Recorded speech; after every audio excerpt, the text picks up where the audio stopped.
നമസ്കാരം. പിണറായിസ്റ്റിൻ്റെ പിടിവള്ളിയായി പീഡന പരാതികളുടെ ഘോഷയാത്ര കുറേ കാലമായിട്ട് ഈ കേരള സമൂഹം കണ്ടുകൊണ്ടിരിക്കുന്ന ഒരു കാര്യമാണ്. രാഹുൽ മാക്കുട്ട എന്ന ഒരു വ്യക്തിക്കെതിരെ നിരന്തര പീഡനം, അല്ലേ? അതല്ലേ ശരിക്കും പറഞ്ഞാൽ രാഹുൽ മാക്കുട്ടം പീഡിപ്പിച്ചു എന്നുള്ളതാണ് നിയമപരമായിട്ട് പറഞ്ഞു കഴിഞ്ഞാൽ പരാതികളിലെ ഉള്ളടക്കം. പക്ഷേ ഫലത്തിൽ പൊതുസമൂഹത്തിൽ എന്താണ് സംഭവിച്ചുകൊണ്ടിരിക്കുന്നത്? രാഹുൽ മാക്കുട്ടത്തിനെതിരെയുള്ള പീഡന പരാതികളുടെ ഘോഷയാത്രയാണ്. അതാണ് സംഭവിച്ചുകൊണ്ടിരിക്കുന്നത്. ഇപ്പോൾ 2-3 വർഷങ്ങൾക്ക് മുമ്പ് നടന്ന ഏതോ സ്ത്രീ പുരുഷ സൗഹൃദത്തിൻ്റെ കാര്യങ്ങളെല്ലാം ചകഞ്ഞെടുത്ത് സ്വാഭാവികമായിട്ടും അതിൽ വളരെ നിസ്സാരമായിട്ടുള്ള ചില കാര്യങ്ങൾ, ശരിക്കും പറഞ്ഞു കഴിഞ്ഞാൽ ഒരു കട്ടൻ ചായ കുടിക്കുന്നത് പോലുള്ള ഒരു കാര്യങ്ങളെന്ന് വേണമെങ്കിൽ പറയാം. ആ രീതിയിലുള്ള പീഡന പരാതികളാണ് ഇപ്പം നിലവിൽ വന്നിരിക്കുന്നതെല്ലാം. അത് വളരെ കൃത്യമായിട്ടും ഇതിനോടകം ട്രയലിൻ്റെ ഭാഗമായി തന്നെ വന്ന് കോടതികൾ വരെ വളരെ ക്ലിയറായിട്ട് പൊതുമണ്ഡലത്തിൽ അതിൻ്റെ അന്തസത്ത, അതിൻ്റെ സത്യാവസ്ഥ കംപ്ലീറ്റും വെളിപ്പെടുത്തി കഴിഞ്ഞ് കഴിഞ്ഞപ്പോഴത്തേക്കും അതെല്ലാം ഫ്ലോപ്പായി കഴിഞ്ഞപ്പം ഇതിൻ്റെ പിന്നിൽ പ്രവർത്തിച്ച പല ടീമുകളും കുടുങ്ങും. അതായത് സർക്കാർ സംവിധാനങ്ങൾ ദുരുപയോഗം ചെയ്ത് ആരൊക്കെ ഇതിൻ്റെ പിന്നിൽ പ്രവർത്തിച്ചോ, ആരെല്ലാം ഉത്തരവുകൾ കൊടുത്തോ, ആരെല്ലാം നടപടികൾ എടുത്തോ, ആരെല്ലാം നടപടികളുമായിട്ട് നിയമവിരുദ്ധമായ നടപടികളുമായിട്ട് മുന്നിട്ട് ഇറങ്ങി, ഇവരെല്ലാം കുടുങ്ങും എന്ന് വ്യക്തമായി കഴിഞ്ഞ് കഴിഞ്ഞപ്പം ഈ പീഡന പരാതികളിൽ ഇനിയും അവശേഷിക്കുന്ന ഏതെങ്കിലും ഒക്കെ ഉണ്ടെങ്കിൽ അതൊന്ന് വീണ്ടും പൊടി തട്ടി എടുത്തുകൊണ്ട് വരാം എന്നുള്ള നിലയിലേക്ക് കാര്യങ്ങൾ ഇപ്പോൾ കടന്നിരിക്കുന്നു. അങ്ങനെയാണ് ഇപ്പോൾ ഇതുവരെയും രംഗപ്രവേശനം ചെയ്യാതിരുന്ന ഒരു പീഡന പരാതി ഇപ്പോൾ വീണ്ടും രംഗപ്രവേശനം ചെയ്തിരിക്കുന്നത്. ഇനി അതിൻ്റെ പേരിൽ കുറേ നാൾ ഘോഷയാത്രകൾ നടത്താം. അപ്പോൾ ഇതിൽ നിന്നെല്ലാം ഒരു പരിധി വരെ ഈ രാഹുൽ മാക്കുട്ടത്തിനെ ഒതുക്കി നിർത്താവുന്ന ഒന്നും കൂടി ഒന്ന് പരീക്ഷിക്കാം. അതിനേക്കാളെല്ലാം ഉപരി ഈ പിടി വീഴും എന്ന് വന്നിരിക്കുന്ന സർക്കാർ സംവിധാനങ്ങൾ മൊത്തം, അത് ഓർഡർ കൊടുത്തവരാണെങ്കിലും കാര്യങ്ങൾ നടപ്പാക്കിയവരാണെങ്കിലും അവർക്കെല്ലാം കൃത്യമായിട്ട് നിയമവിരുദ്ധമായ നടപടികളുടെ പേരിൽ കൃത്യമായിട്ട് നടപടി സ്വീകരിച്ചേ പറ്റൂ, അല്ലെങ്കിൽ നടപടി സ്വീകരിക്കും. പലരുടെയും തൊപ്പികൾ തെറിക്കും. അതുപോലെ തന്നെ പലർക്കും പെൻഷൻ വാങ്ങാൻ പറ്റാതെയാകും എന്നൊക്കെ മുൻകൂട്ടി കണ്ടുകൊണ്ട് ഏതെങ്കിലും വിധത്തിൽ ഇനിയിപ്പോൾ രാഹുൽ മാക്കുട്ടത്തിനെ ഒന്ന് പ്രഷറൈസ് ചെയ്തുകൊണ്ട് ഇത്തരം കാര്യങ്ങളിൽ നിന്ന് പിന്തിരിപ്പിക്കാൻ പറ്റുമോ എന്നൊന്ന് നോക്കുക. അതോടൊപ്പം തന്നെ അതിന് സാധിച്ചില്ല എന്നുണ്ടെങ്കിൽ കൂടുതൽ ആ വ്യക്തിക്ക് എതിരെ അതിശക്തമായ മറ്റ് നടപടികളിലേക്ക് കടക്കുക, അതിലൂടെ ആ വ്യക്തിയെ ഒതുക്കാൻ നോക്കുക. ഇങ്ങനെയുള്ള പല രീതിയിലുള്ള കുതന്ത്രങ്ങളുമാണ് ഇപ്പോൾ നടന്നുകൊണ്ടിരിക്കുന്നത്. ഇതിൻ്റെ പിന്നിൽ പ്രവർത്തിച്ചത് തുടക്കം മുതലേ നമുക്കറിയാം. ഒരു SSP എന്ന് പറയുന്ന ഒരു പ്രത്യേക കോക്കസാണ്. ആ കോക്കസിൻ്റെ ഭാഗമായിട്ട് കുറച്ച് കാര്യങ്ങൾ അവർ പ്രാവർത്തികമാക്കിയിട്ടുണ്ട്. നമുക്കറിയാം, ഒരു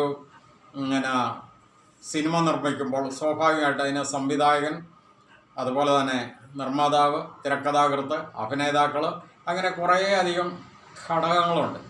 എന്ന് പറഞ്ഞതുപോലെ തന്നെ ഈ കോക്കസിൻ്റെ ഒരു അജണ്ടയാണ് ഈ ഒരു വ്യക്തിയെ ടാർഗറ്റ് ചെയ്ത് ഇല്ലാതാക്കുക എന്നുള്ളത്.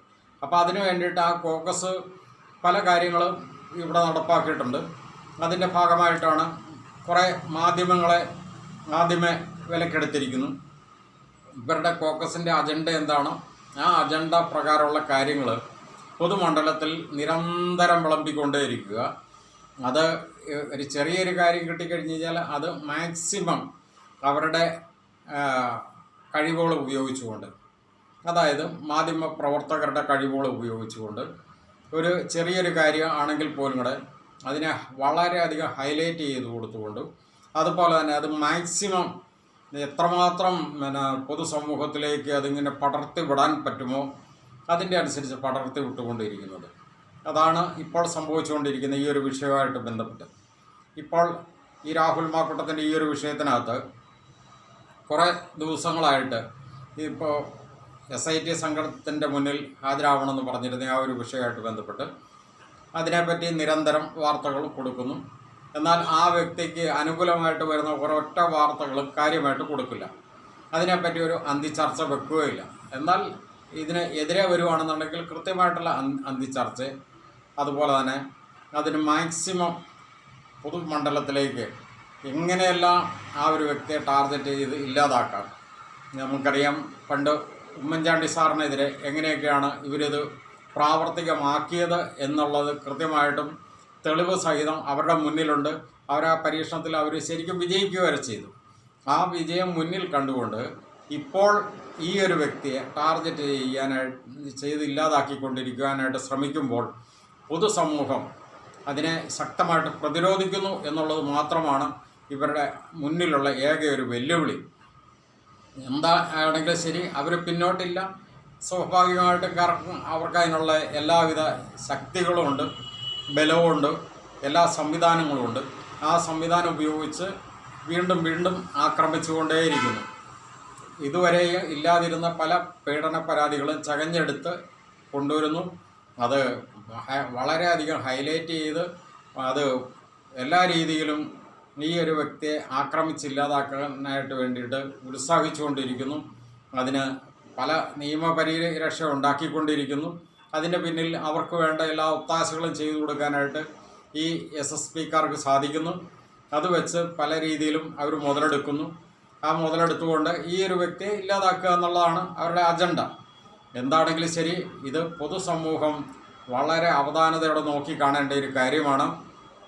ഇപ്പോൾ വന്നിരിക്കുന്ന ഒരു കാര്യം, ഈ 1ഉം 3ഉം പീഡന പരാതികളുടെ കാര്യം നമ്മൾ ഇതിനോടകം പല പ്രാവശ്യം ചർച്ച ചെയ്തു പോയിരിക്കുന്നതുകൊണ്ടും പലർക്കും അറിയാവുന്നതുകൊണ്ടും അതിനെപ്പറ്റി ഉന്നത നീതിപീഠങ്ങൾ തന്നെ കൃത്യമായിട്ട് തെളിവുകളുടെ അടിസ്ഥാനത്തിൽ അതിനെപ്പറ്റി ഉത്തരവുകൾ പുറപ്പെടുവിച്ചിരിക്കുന്നതുകൊണ്ടും അതിലൊന്നും ഇനി പിടിച്ചു നിൽക്കാൻ പറ്റില്ല എന്നുള്ളതുകൊണ്ടും അതുവരെയും നിലനിന്നിരുന്ന ആ ഒരു സംവിധാനത്തിൻ്റെ എങ്ങനെയൊന്ന് ഓവർകം ചെയ്യാം എന്നുള്ള ഒരു രീതിയിലേക്ക് ഇതുവരെ ഒഴിഞ്ഞ് അല്ലെങ്കിൽ ഒതുങ്ങി നിന്നിരുന്ന ഒരു പീഡന പരാതിയായ 2ാം പീഡന പരാതി രംഗപ്രവേശനം ചെയ്തുകൊണ്ട് പരാതിക്കാരിയുടെ മൊഴി ഇതിപ്പോൾ രേഖപ്പെടുത്തിയിരിക്കുന്നു. അതുപോലെ തന്നെ അവരുടെ മെഡിക്കൽ പരിശോധന നടത്തിയിരിക്കുന്നു.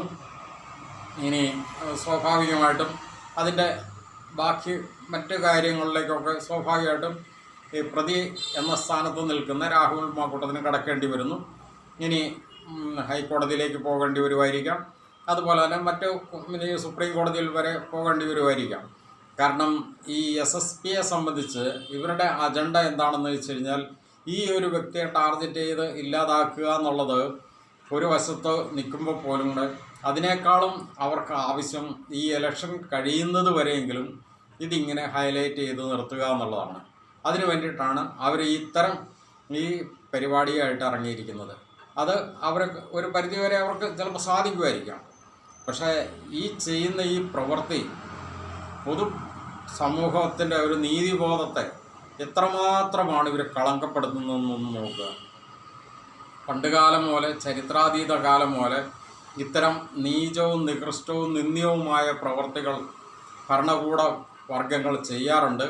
ഭരണകൂട വർഗങ്ങളെ വീഴിക്കാനായിട്ട് അതിൽ ചില പ്രത്യേക ഗ്രൂപ്പുകൾ ചെയ്യാറുണ്ട്. അങ്ങനെ പല സംഭവങ്ങളും വിജയിപ്പിച്ചിട്ടുമുണ്ട്. ഈ ഒരു സംഭവം നമ്മുടെ കേരളത്തിലും പല പ്രാവശ്യം ആവർത്തിക്കപ്പെട്ടിട്ടുണ്ട്, പലതും വിജയിച്ചിട്ടുമുണ്ട്. എന്താണെങ്കിലും ശരി, അതിൻ്റെ ഒരു പുനരാവിഷ്കരണം എന്ന് വേണമെങ്കിൽ പറയാം ഇപ്പോൾ നടന്നുകൊണ്ടിരിക്കുന്ന ഈ ഒരു ആക്രമണം.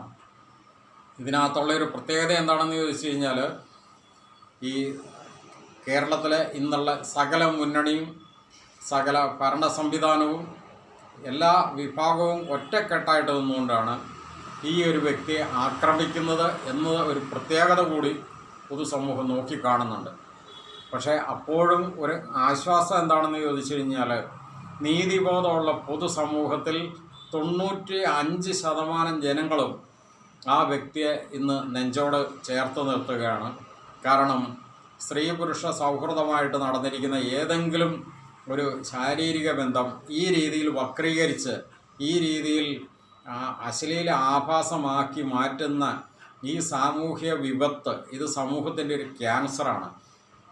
പ്രത്യേകിച്ച് ലോകം അതിവേഗം മുന്നോട്ട് പോയിക്കൊണ്ടിരിക്കുമ്പോൾ ഈ സാമൂഹ്യം വളരെയധികം പുരോഗതി പ്രാപിച്ചിരിക്കുന്ന ഈ ഒരു കാലഘട്ടത്തിൽ പാശ്ചാത്യ രാജ്യങ്ങളുമായിട്ട് നമ്മൾ വളരെയധികം മിങ്കിൾ ചെയ്ത് മുന്നോട്ട് പോയിക്കൊണ്ടിരിക്കുന്ന ഈ ഒരു കാലഘട്ടത്തിൽ ഇത്തരം ഒരു സ്ത്രീ പുരുഷ സൗഹൃദപരമായിട്ട് നടന്നിരിക്കുന്ന പല കാര്യങ്ങളും ഈ രീതിയിൽ വക്രീകരിച്ച് നാശമാക്കി വളരെ അശ്ലീല ആഭാസമാക്കി ചിത്രീകരിക്കുന്നത് ഈ സമൂഹത്തിൻ്റെ ഒരു ക്യാൻസറാണ്. ഈ ക്യാൻസർ സപ്ലൈ ചെയ്യുന്നത് ശരിക്കും പറഞ്ഞു കഴിഞ്ഞാൽ ഇവിടുത്തെ ഭരണകൂട ഭീകരതയുടെ ഒരു മുഖമാണ്.